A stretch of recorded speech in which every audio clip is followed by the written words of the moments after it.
Hi, everyone. My name is Stephen Bell, and thanks for coming for our session today, putting a spotlight on Spotlight News. This is an opportunity for you to hear more about Spotlight News.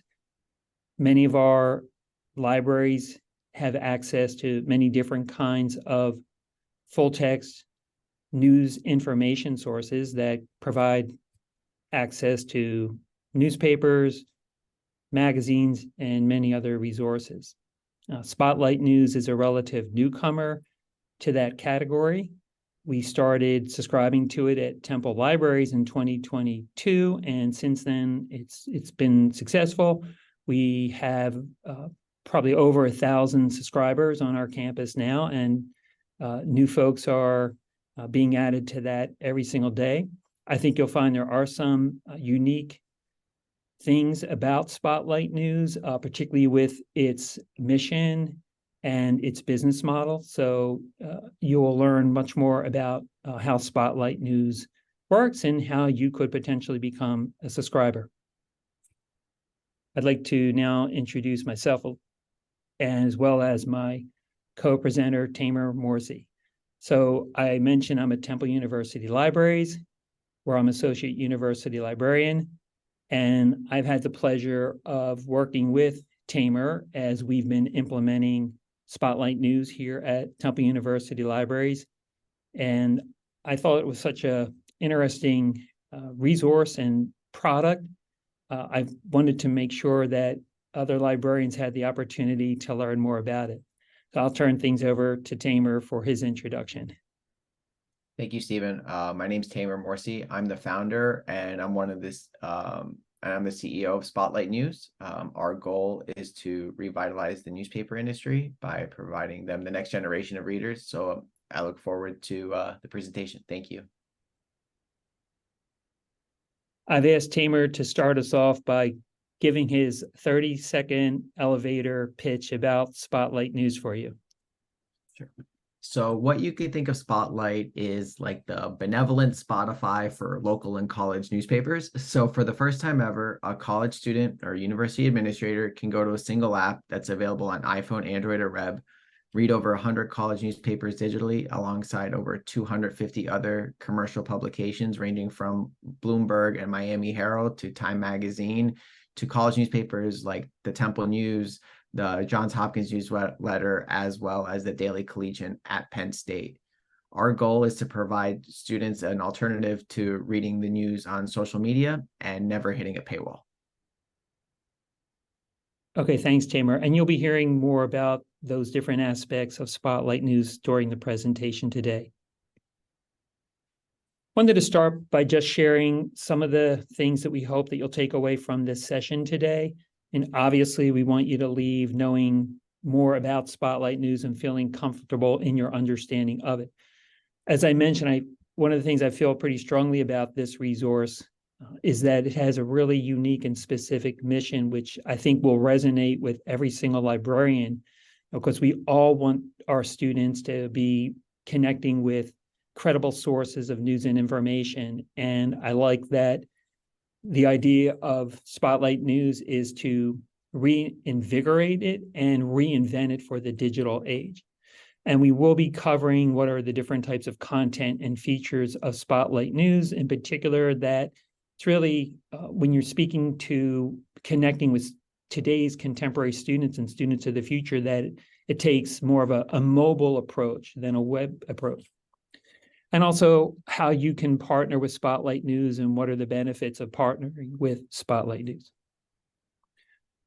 We wanted to start with a poll question, although this is recording, and what we're going to ask you to do to respond to the poll is to use the chat, where you can enter the letter that corresponds to your answer.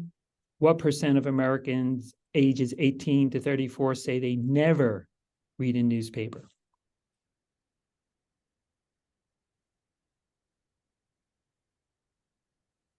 And the answer to that is actually C, 45%. It's shockingly high.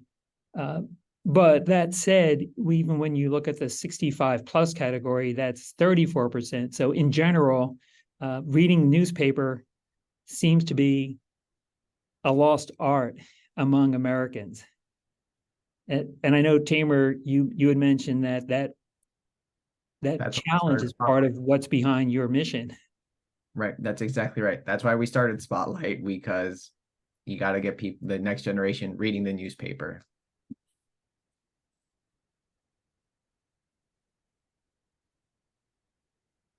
So let's start with the college newspaper aspect, which again, I think is one of the unique pieces of Spotlight News. And why is that important?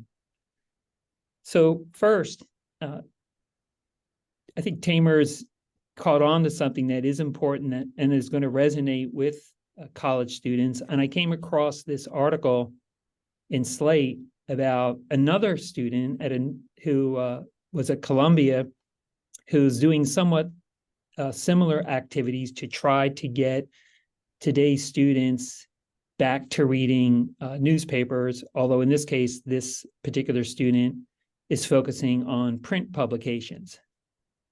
And Tamer, I understand you have made a connection here. Yep, I actually have spoken with Kelsey. She's a terrific individual, and we're actually working on doing joint marketing campaigns so she can make people aware of Spotlight, because she also believes in the very mission that we share, which is revitalizing the newspaper industry. Okay, well, I hope that's a successful joint venture. I came across an editorial in my hometown paper, the Philadelphia Inquirer, that was written by Jonathan Zimmerman. Some of you may recognize that name. Jonathan Zimmerman is a faculty member at the University of Pennsylvania, but he writes commentary frequently for both the Chronicle of Higher Education and Inside Higher Ed, and he also comments on higher education in popular publications. And he wrote this really great editorial about why college newspapers are so important, not just as a source of information that students use to investigate in developments and things happening at their own institutions that might not otherwise be discussed or uncovered, but also the important role it plays in students' developments as future journalists or whatever profession they may go into. And Zimmerman was commenting largely on his own experience working as a college newspaper and how it helped to form his development as a future college educator. So we really do need to get more people reading college newspapers. And Tamer, can you say a bit about the range of college newspapers and what's coming in the future as far as development? Sure. So we have over 100 college newspapers on Spotlight. Some of the ones you could see here are highlighted, like the Temple News, for example, as well as the Brown Daily Herald and the State News at Michigan State. We're helping them with their digital transition and being able to increase their digital distribution. So this right here, you can see, is the web experience. I believe over the next couple months, we're actually going to add 100 more college newspapers, as the college newspapers are actually starting to recommend to one another, like saying, hey, this is how we're digitally transforming and we recommend doing it. And it's actually starting to build somewhat of a network effect in terms of being to have everything readily accessible amongst college newspapers, where they're also able to use Spotlight to share resources and, for example, not have to send a student to Duke if the football team is playing, where they can share photos and articles and stuff like that. Okay. So beyond knowing that Spotlight News provides access to college newspapers and why that's important to introduce and encourage today's students to connect with their college paper, what else is Spotlight News? One of our big takeaways we want for today is so that you'll know what it is and be comfortable explaining it to others. So let's get into that. Now, as I said, I met Tamer a couple of months ago, and I was very interested in his particular background. Full disclosure, he is an alumni of Temple University, and so we have a real interest in connecting with him and working together. But I also learned that he has done a lot of entrepreneurial work in the past.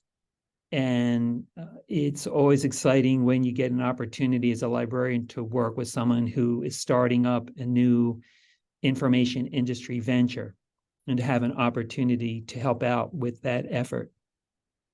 Tamer has also been the recipient of numerous grants and awards in the field of innovation and entrepreneurship. And so he brings his exciting background to the information industry, but I think he also brings a unique perspective and wants to partner with those whose publications he's featuring on Spotlight News. So I'm going to ask Tamer to talk a little bit about the platform and how it works. Thank you, Stephen. So what Spotlight is a news application that's available on iPhone, Android, web, and iPad, where any user can download the free version, but we also have the premium tier, which I'll go into a little bit later, where you get access to hundreds of publications, from college newspapers, like we mentioned, to local publications, to digital first publications, as well, to like nonprofit newsrooms. What makes Spotlight different too is a user has full control over their news feed, where they can set whatever they want to see first, for example. So if I'm from Philadelphia, I could put the Philadelphia Inquirer first, the Temple News second, and for example, I can follow a topic like the Philadelphia Eagles and put that third, or create my own custom topic that I want to be able to follow, whether it be a world event, or if I, for example, I'm really interested in understanding federal interest rates.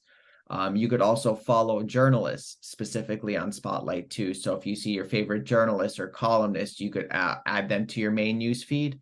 And we're consistently working with the publications to help improve with their digital transformation. One example is we're working with the newsroom at the Philadelphia Inquirer, where we're able to break up and replicate their taxonomy on Spotlight. So if you didn't want to follow the full Philadelphia Inquirer, you can actually just subscribe to the sports section, for example, and that would be the only thing that would populate your news feed, which is unlike any other platform or news application that exists. And we try to do this and make it as readily accessible to students, and make it, to be honest, as pretty as possible, because a lot of them want to have a really pretty user experience. That never hurts when it comes to giving people a great experience using your information resource. And we as librarians have a great deal of experiences with mobile resources where the experience is somewhat frustrating and challenging. And that's always makes it more difficult to get people to make use of that resource. But I also thought it was worth to hear more about your mission, vision, and values, which are also unique. Sure. So our mission is to reinvigorate the newspaper industry by providing them the next generation of readers. As Stephen highlighted, 45% of people between the ages of 18 and 34 never read the newspaper, which is a huge concern for that industry. So what we're trying to do is make this readily accessible to college students, where they can read their local paper or other local papers as well too, with an emphasis on mobile, because students live on their mobile device. So that's one of the main reasons why we're so focused on doing everything mobile. One of the key and unique things about Spotlight is our business model. So we share 70% of all of our revenue we generate. So if you buy a subscription to Spotlight, 70% of that goes back to our publishing partners, because they're looking not only for the next generation of readers, but incremental revenue. And that's one of the things that really tries to make us unique and different. That's why one of my mentors said you should aim to become the benevolent Spotify or the benevolent Hulu for the newspaper industry. So that's why it complements our overarching goal.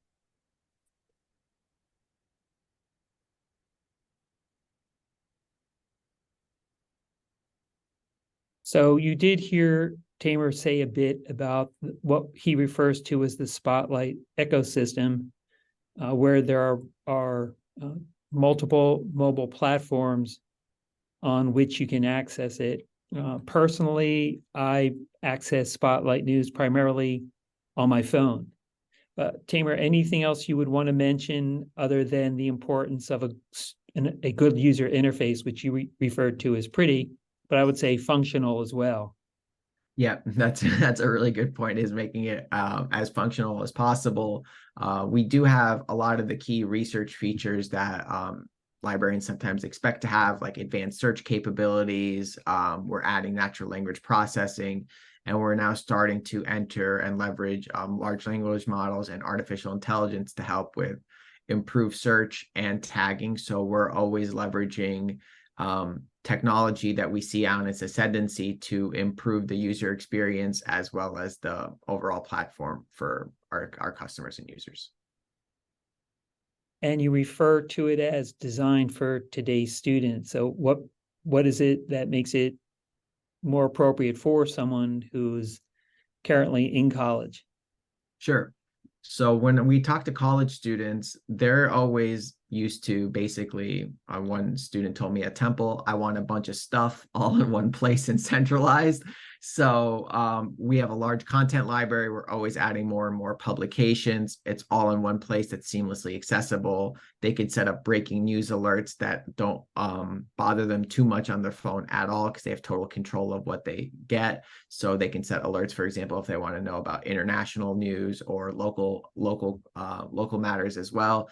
The ability to kind of create your own custom topic, or it's akin to like a custom playlist on a music platform, where you can really refine exactly what you want to learn about. So we see students that say, I want to get all of the news and information about the Ukrainian war and its economic impact. So you can define a query and be able to create that as a custom topic and really hone in on and avoid all of the noise that sometimes exists on other platforms. We are integrating audio and testing that out now, because digital accessibility is incredibly important to us. So a student can basically listen to any article or turn, as one person told me, their whole playlist, their whole newsfeed, excuse me, into a giant podcast. So the screen you're looking at now is a shot from my phone. I have signed up for the daily alert for the specific publications that I want to follow. So every day in my email, probably by 7:30 in the morning, I get this message from Spotlight News giving me a summary link to stories from the different publications that are of interest to me. And I do follow the Temple College paper as well. And interestingly enough, I think we have a great college newspaper here, but one thing you sometimes overlook is what's really important to a lot of our students are the sports teams. And I think our paper always, every day, has reports on our sports teams and clubs, no matter how few people might follow that particular sport, which I find incredibly interesting. And again, this is something that you can customize. And just recently, I had made a suggestion to Tamer about making it a little easier to click and get right to the homepage of this particular publication. I think, Tamer, you said that's coming soon. Yep, that should be live by end of day tomorrow. In general, do you have a particular cycle for when you update and add new features, or is that a continuous process? And did some of those come from the users making suggestions? Yeah, we get a lot of user feedback. So we're adding new features and improvements about every 2 to 3 weeks. We're putting out new releases of all of the applications. We're consistently improving upon it. What we really enjoy is when a college student emails us and say, hey, can you add this, publisher? Hey, can you fix this? And it really means a lot, because they show they care about the product and service that the university is providing. So we're always working to improve. So getting back to the general category of what is Spotlight News and how does it work, Tamer was going to say a bit about how you work with individual publications. Sure. So we try to work with publications to be as a minimal of a tech lift as possible. So we just ask for their RSS feeds, or sometimes they have an API and their logos. They then review it, make sure everything's good, and that's it. We move them to production. and we allow them to reach as many college students as possible. And this works for not only the commercial publications, but the college newspapers. We're now starting to dabble and add alumni magazines as well as individual college publications within the university. So we're making everything as accessible as possible. The benefits to the publications that we have is they're able to expand their audience because of our partnerships with universities, alumni associations, and now working to add high schools as well too. We share 70% of the revenue, including the advertising that shows. We're able to show them summary level data and say, hey, here are the favorite topics or subject matters that your readers have, but we're always super focused on privacy. So we're never going to be adding tracking services or sharing any type of data with anybody outside of Spotlight. And we talked about the college newspaper aspect. And one of the things that I thought as a database that includes college newspapers, why that would be so useful to our students is that they could follow the papers where they have friends. So many Temple students have friends going to Penn State. So they could very easily keep track of developments at the institutions where their friends go as well.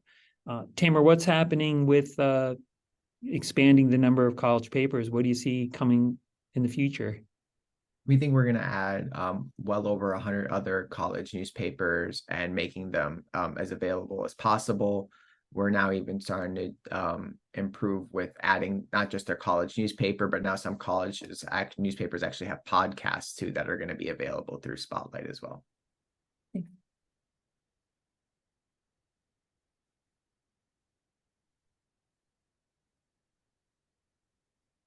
And you have some other types of publications as well, obviously. Yeah, we have over 100 others publications, or excuse me, 200 other publications that we have, ranging from like Bloomberg and Thomson Reuters to Politico to AccuWeather to the Miami Herald, the Philadelphia Inquirer, the Independent. We're adding nonprofit newsrooms that are digitally first, that haven't even officially launched yet, that are getting ready to fill in for news deserts. So we have a huge breadth of content, and it's really, really exciting time to be able to contribute to a solution for digital distribution for these newsrooms. All right, great. So you've heard Tamer mention once or twice in the presentation comments that he's gotten from students, and he talked about the value of hearing from students specifically when they have a suggestion of some sort.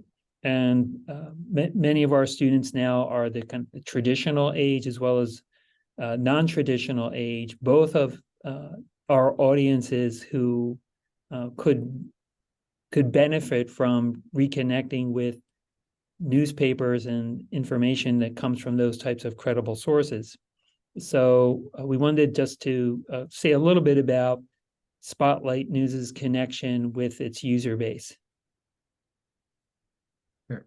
So Spotlight, because of the excitement, for example, with Michigan State, the people that actually purchased Spotlight and helped contribute to cover part of the cost was the student government, and they did and wrote an op-ed in partnership with the State News, which is the Michigan State college newspaper. You could see as well as at Michigan State, Johns Hopkins college newspaper, and Penn State. So there's a lot of really big fanfare in terms of when we launch at a campus, and a lot of students are saying how I finally get to read my local paper or college newspaper all in one place. And how do you get feedback from students on a regular basis? Sure. So some of them has said, hey, can you start a Spotlight YouTube channel? So we actually did, and you could see some of the feedback here from students ranging from campuses at the University of Pittsburgh, Temple University, NYU. So we're always getting and soliciting feedback. Some students even somehow got my phone number and text me their feedback directly. Do you have a regular advisory board of students, or is that something that you've considered? Yeah, we do have a regular advisory board of students that say, hey, we really want to add this feature. Hey, we're collaborating with other Big Ten schools or Northeast schools or Pennsylvania schools to say, can we work together to add this publication? So yeah, we have that advisory board as well too. And can you give us an update on sort of engagement with Spotlight News? And again, how the model works for the revenue. Sure. So we've sold over 250,000 subscriptions. We have hundreds of thousands of others that are under contract review now by universities as well as alumni associations. And we share 70% of all of the revenue, like I mentioned, because we want to revitalize the newspaper industry. We're partnering with as many organizations as possible. We're partnering, for example, with the Institute for Nonprofit News to add their publications, the Pennsylvania Newspaper Association as well too. So we're continuously working with as many partners as possible.